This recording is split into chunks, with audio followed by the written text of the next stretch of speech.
되어지는 237 전도라는 제목으로 사도행전 8장 4절에서 8절 말씀을 가지고 하나님 말씀을 증거하도록 하겠습니다. 할렐루야. 아멘. 주위에 계신 성도님들과 축복의 인사를 나누겠습니다. 참 행복해 보이십니다. 세상 행복하게 만드는 해피바이러스가 됩시다. 세상을 행복하게 만드는 해피바이러스가 됩시다.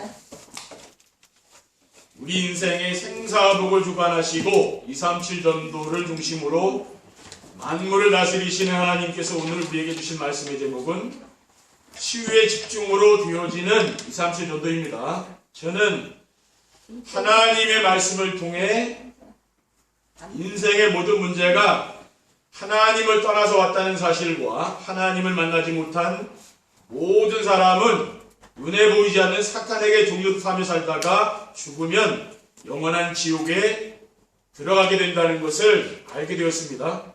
그리고 그리스도를 통해서 하나님을 만나고 삶 속에서 말씀을 성취하시며 구원사역과 기도에 응답하시는 하나님을 누리며 제 인생의 방향을 237 전도에 맞추고 살면서 모든 문제와 방황은 끝이 났습니다.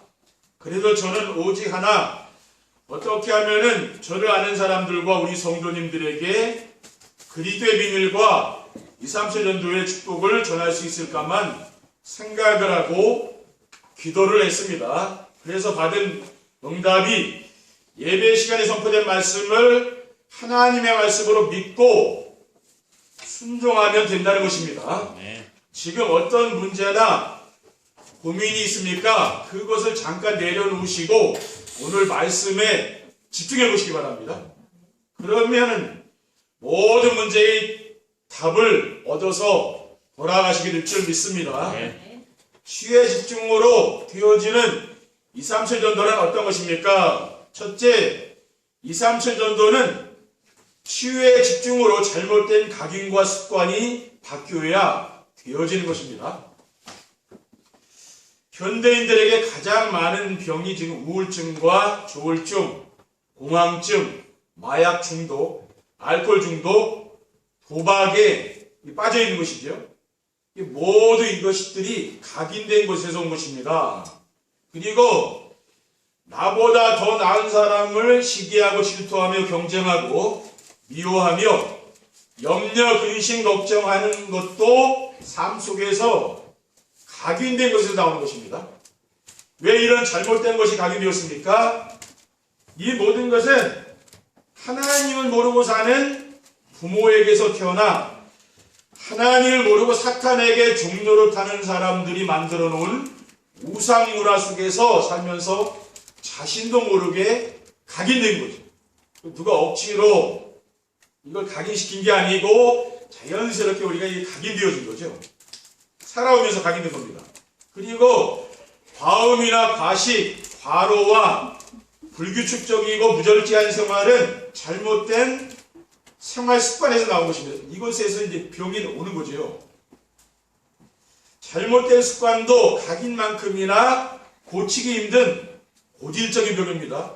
심하게 잠 안 자고 밤새 일하고 막 하다 보면은 병 안 오겠습니까? 그렇죠. 그게 잘못된 게 습관이거든요. 이런 것들을 고쳐나가야 되는 거죠. 그런데 사람들은 이러한 각인되고 잘못된 습관을 심각하게 생각하지 않고 자연스럽게 병인다고 말이에요. 그렇죠. 술 마시고 밤새고 익숙한 거라 병이 안 오겠습니까? 그렇죠. 저는 아이들한테 일찍 자라고 그런 얘기하거든요. 저도 어지럼증이 오면서 일찍 자야 10시쯤 잠자리 들려고 그러거든요. 자라고. 근데 요즘 아이들이 이렇게 일찍 안 자더라고요. 근데 이게 습관이 어릴 때 습관이 평생 하거든요. 그렇죠? 우리가 좋은 습관을 갖는 것이 중요합니다. 그리고 우리의 삶 속에서 생명운동이 일어나지 않고 전도에 관심이 없는 것은 아직 이러한 잘못된 각인과 습관이 치유되지 않았기 때문입니다. 우리가 부부가 결혼해서 살다 보면은 자연스럽게 아이가 출산하는 거 아니에요. 그렇죠? 자녀를 낳습니다. 요즘 사람들은 자녀를 안 낳는 사람도 있는데 그런 건 어쩔 수 없지만 우리가 자연스럽게 내 몸에 이상이 있지 않는 이상은 아이를 낳잖아요. 그렇죠? 우리가 하나님과 동행하며 하나님과 함께 살다 보면 전도는 되어지는 거죠. 그렇죠? 억지로 이거는 공부해서 되는 게 아니라니까요. 연구해서 되는 게 아니에요. 주님과 함께 살다 보면 재석이 된다는 말입니다. 우리가 잘못된 각인들이 있기 때문에 그게 잘 안 된다는 말이에요. 그걸 뽑아내야 됩니다. 둘째, 237 전도는 치유의 집중으로 영적인 치유가 될 때 열매로 나타나는 것입니다. 치유의 집중으로 영적 치유가 되면은 예배 시간이 즐겁고 기다려지며 행복합니다. 왜냐하면은 예배 시간에 하나님께서 우리에게 있는 모든 문제에 대한 답을 주시고 말씀으로 성도들을 인도해 주시기 때문입니다. 시편 24편 1절 2절에 보면은 여호와는 나의 목자시니 내게 부족함이 없으리로다. 그가 나를 푸른 풀밭에 누이시며 쉴 만한 물가로 인도하시는도다라고 했습니다. 시편 84편 10절에 보면은 주의 궁정에서의 한 날이 다른 곳에서의 첫날보다 나은즉 악인의 장막에 사는 것보다 내 하나님의 성전 문지기로 있는 것이 좋사오니 라고 했습니다. 우리가 코로나로 인하여 좀 세상이 어지럽지만은 이렇게 하나님 앞에 나와서 예배드릴 수 있다는 것이 하나님의 큰 축복인 것을 믿으시기 바랍니다. 그리고 치유의 집중으로 영적 치유가 되면은 성경 말씀이 이해되고 믿어지면 재미있습니다. 시편 119편 103절에 보면은 주의 말씀의 맛이 내게 어찌 그리 단지요 내 입에 꿀보다도 단이다라고 했습니다. 그리고 치유의 집중으로 영적 치유가 되면 현장에서 복음으로 답을 주는 영적 서밋이 되는 것입니다. 오늘 본문 4절에서 6절에 보면은 흩어진 사람들이 둘이 다니며 복음의 말씀을 전할세 빌립이 사마리아 성에 내려가 그리스도를 백성에게 전파하니 무리가 빌립의 말도 듣고 행하는 표적도 보고 한 마음으로 그가 하는 말을 따르더라라고 했습니다. 복음의 말씀을 듣고 치유된 거죠. 다른 것으로는 치유가 안 됩니다. 복음이 들어가야 치유되는 거죠. 이와 같이 예배 시간이 즐겁고 기다려지며 말씀이 재미있게 되면은 영적인 서밋이 되어서 만나는 사람들에게 복음을 답을 줄 수 있어서 그 열매로 237 전도가 되어지는 줄 믿습니다. 셋째, 237 전도는 치유의 집중으로 근본 문제가 치유될 때 되어지는 것입니다. 예배 시간이 귀찮고 말씀을 들어도 이해가 안 되고 재미가 없어 졸리는 것은 자신도 모르게 오래전에 잘못된 것이 각인되어 있고 이 잘못된 것이 습관에 되어 있기 때문에 그러면 예배가 재미없죠. 그렇죠? 눈에 보이지 않는 사탄이 세상을 멸망시키려고 사람들에게 각인시켜 놓은 게 뭡니까? 자기중심, 물질중심, 성공중심을 이걸 어릴 때부터 각인시켰잖아요. 또 이 중심으로 살아가는 세상 문화 속에서 지금 살고 있지 않습니까? 그렇죠? 그래서 제가 전도자의 삶에서 빼놓지 않고 전하는 것이 뭐냐면 자기중심, 물질중심, 성공중심의 삶입니다. 왜냐하면은 이 세 가지가 모든 문제의 근본 문제이기 때문에 모든 사람은 이 속에 다 빠져 있는 거죠. 237 전도는 이러한 근본 문제가 치유되어야 할 수 있기 때문입니다. 그래서 제가 말씀 안에서 찾아내는 길이 무엇이냐면 오직 복음에 집중하면은 자기중심의 삶이 그리스도 중심으로 치유가 되는 거죠. 그리고 오직 감사에 집중하게 되면은 물질 중심의 삶이 하나님 나라 중심으로 치유가 됩니다. 그리고 오직 기도에 집중하게 되면은 성공 중심의 삶이 성령 충만한 증인의 삶으로 바뀌어요. 이렇게 바뀐다는 거예요. 치유에 집중으로 되어지는 237 전도의 축복을 누리려면은 어떻게 하면 됩니까? 첫째, 복음이 나의 것으로 각인되도록 복음을 누리는 기도를 해야 됩니다. 복음은 하나님이 우리와 함께 하시기 위해 주신 언약의 말씀이에요. 그래서 구약에는 메시아이고 신약에는 그리스도예요. 구약의 모든 사람은 누굴 기다렸습니까? 하나님이 약속하신 메시아를 기다렸잖아요. 그렇죠? 그 메시아를 기다리는 이스라엘 민족들과 하나님이 함께 하셨어요. 그리고 신약 시대에는 하나님이 약속하신 메시아가 오셨죠. 예수님께서 메시아고 그리스도라는 사실을 믿는 성도들과 하나님이 함께 하시면서 역사하셨다는 겁니다. 그래서 치유의 집중으로 2, 3천 정도의 축복을 누리려면은 하나님이 주신 복음이 나의 복음이 되어야 되는 거죠. 사도 바울 로마서 16장 25절 26절에 나의 복음과 예수 그리스도를 전파함은 영세전부터 감춰졌다가 이제는 나타나신 바 되었으며 라고 했습니다. 그래서 복음으로 모든 걸 끝내야 됩니다. 복음 하나로 모든 걸 끝내면 됩니다. 그렇죠? 이거 안 끝내게 되면 자꾸만 염려, 근심, 걱정하게 되잖아요. 그렇죠? 세상 걱정한다고. 왜? 복음으로 모든 걸 끝내라고 말하죠. 그리고 복음이 각인되도록 복음을 누리는 기도를 해야 됩니다. 그리고 자신이 누리는 복음을 성도들과 함께 포럼해야 됩니다. 복음이 나의 복음이 되어야 한다는 것은 무엇입니까? 그리스도가 나의 그리스도가 되어야 한다는 것입니다. 그리고 그리스도가 나의 그리스도가 되어야 한다는 것은 그리스도가 내 인생의 주인 되어야 된다는 거죠. 그래서 신앙생활이란 무엇입니까? 그리스도를 주인으로 보십니다. 여러분 가정에 여러분 인생의 주인을 그리스도로 보셔야 됩니다. 237 전도는 그리스도를 내 인생의 주인으로 모시고 살면 되어지는 것입니다. 둘째, 예배와 말씀 안에서 인생의 모든 문제의 답과 방향을 찾아드려야 됩니다. 하나님이 우리를 구원하신 목적이 어디 있습니까? 예배를 받으시기 위해서 구원하셨다고 말해요. 하나님은 지금도 예배할 자를 찾으시고 예배 시간에 말씀으로 인생의 답을 주시며 인도해 주시죠. 그러니까 우리가 왜 전도합니까? 예배같이 드리려고 전도하는 거 아닙니까? 그렇죠. 요한복음 4장 23절에 아버지께 참되게 예배하는 자들은 영과 진리로 예배할 때가 오나니고 있더라. 아버지께서는 자기에게 이렇게 예배하는 자들을 찾으시느니라 라고 했습니다. 그리고 예배 시간에 선포되는 말씀 안에는 인생의 목적과 방향이 들어있습니다. 그래서 예배의 축복을 누리게 되면은 말씀 안에서 인생의 답과 방향을 찾으면은 영적인 서밋이 되어져요. 우리가 성경 말씀과 강단 말씀을 말하는 거지, 말씀이라는 것입니다. 237 전도는 말씀 안에서 인생의 답과 방향을 찾은 성도들이 정신 문제와 경제 문제와 육신의 질병으로 고통을 당하며 사람들과 갈등하며 고민하는 사람들에게 복음으로 답을 줄 수 있는 영적 서밋이 되어야 되는 것입니다. 그러나 안타깝게도 오늘날 교회 강단에서 인생의 근본 문제에 대한 답이나 방향을 알려주는 것이 아니고 사람들이 좋아하는 축복, 윤리와 도덕만을 전하기 때문에 성도들이 세상의 사람들에게 답을 줄 수 없게 된 거예요. 답이 있으면은 답을 줄 거 아닙니까? 불신자들을 만나도 답이 없으면 답을 줄 수가 없잖아요.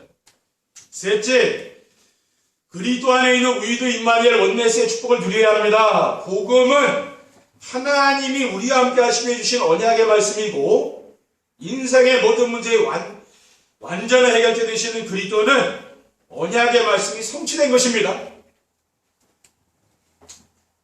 그래서 하나님은 뭡니까? 왜 우리에게 복음을 주셨습니까? 함께 하시게 주셨다고. 그러므로 그리스도 안에 있는 성도라면은 하나님이 함께 하시는 우리도 임마누엘 원네스의 축복을 누리며 사는 것은 당연한 것입니다. 그런데 실제로 일상생활 속에서 우리도와 임마누엘과 원네스의 축복을 누리는 성도들은 많지 않습니다. 왜 그렇습니까?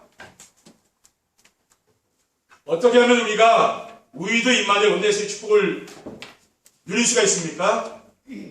우리가 혼자 있는 시간에 강단 메시지를 들으며 말씀 안에서 그리스도를 찾으면은 하나님이 나와 함께 하시는 우리도의 축복을 누릴 수가 있는 거죠. 말씀 안에서 우리는 복음을 찾아야 되는 거죠. 그리고 성도들을 만나 그리스도를 포럼하면은 임마누엘과 하나님 나라를 누릴 수가 있습니다. 로마서 14장 17절에 보면은 하나님의 나라는 먹는 것과 마시는 것이 아니요 오직 성령 안에 있는 의와 평안과 희락이라고 했어요. 우리가 성도들을 만나면 복음 포럼하는 거죠. 그리고 사건과 문제 속에서 그리스도의 계획이 보이면은 원내생 축복을 누릴 수가 있습니다. 로마서 8장 28절에 우리가 알거니와 하나님을 사랑하는 자 곧 그의 뜻대로 부르심을 입은 자들에게는 모든 것이 합력의 선을 이루느니라라고 했습니다. 그러니까 모든 것에는 뭡니까? 하나님의 계획이 숨겨져 있다는 거예요. 그것을 찾으면 됩니다. 결론입니다. 치유에 집중으로 되어지는 237 전도의 축복을 누리게 되면 어떻게 됩니까? 첫째, 어떤 상황과 환경에도 낙심하거나 갈등하지 않습니다. 대부분의 사람들이 원하는 게 뭡니까? 지금 자신의 상황과 환경에서 벗어나거나 더 좋아지는 것을 사람들이 꿈꾸잖아요. 그렇죠? 그런데 자신의 뜻대로 되지 않기 때문에 낙심하거나 갈등을 하는 것입니다. 그것은 지금 자신의 삶에 만족하지 못하고 있다는 증거잖아요. 그렇죠? 그러한 생각이 자신의 삶을 발전시킬 수는 있습니다만은 상황이나 환경이 결코 우리에게 만족한 삶을 주지는 못합니다. 아무리 우리가 좋은 환경에 산다고 할지라도 그것이 나에게 만족이 되지 않는 거죠. 사마리아 여인은 7번 결혼했잖아요. 근데 그 만족이 됩니까? 그 남자가 만족이 안 되는 거라. 왜 그렇습니까? 인생의 갈증이 그게 해결이 안 되잖아요. 하나님 만나지 않으면은 세상의 것으로 만족이 안 된다고 말이에요. 둘째, 예배 시간이 기다려지고 말씀 듣는 시간이 가장 행복합니다. 그리들 통해서 하나님을 만나면 처음 나타나는 반응은 뭡니까? 예배하고 싶어지는 거죠. 그래서 저도 처음 하나님의 은혜를 받고서 이제 예배하고 싶어지더라고요.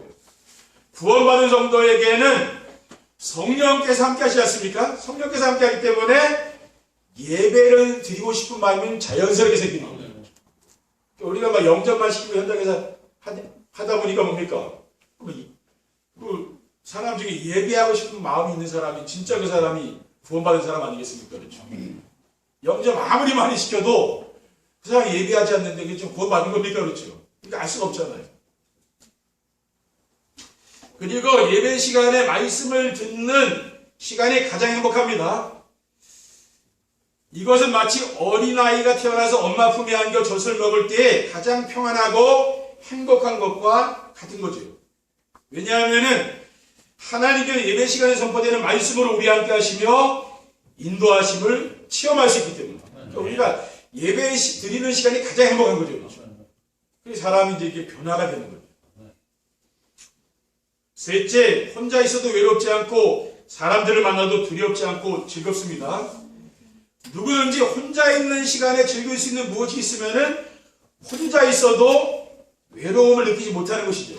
그리고 사람들을 만났을 때에 그들과 나눌 수 있는 무엇을 가지고 있다면은 사람들을 만나는 것이 두렵지 않고 즐겁죠. 그렇죠. 저는 혼자 있는 시간에 주로 말씀 묵상하고 또 준비하고 이런 의도의 시간을 갖기 때문에 외롭지 않다 그 말이에요. 그렇지 않으면 혼자 있으면 외로울 거 아닙니까? 그렇죠. 현대인들이 많은 외로움에 시달리잖아요. 여러분들이 뭡니까?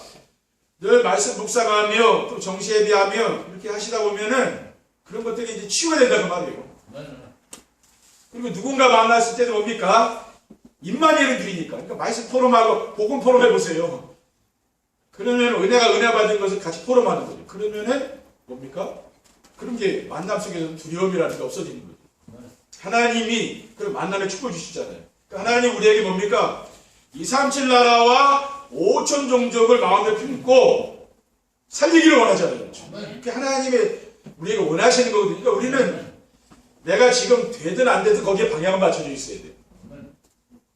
사람과 포럼할 때 우리가 어떤 포럼을 안 되지 그렇죠? 복음 포럼할 날이 온다니까요.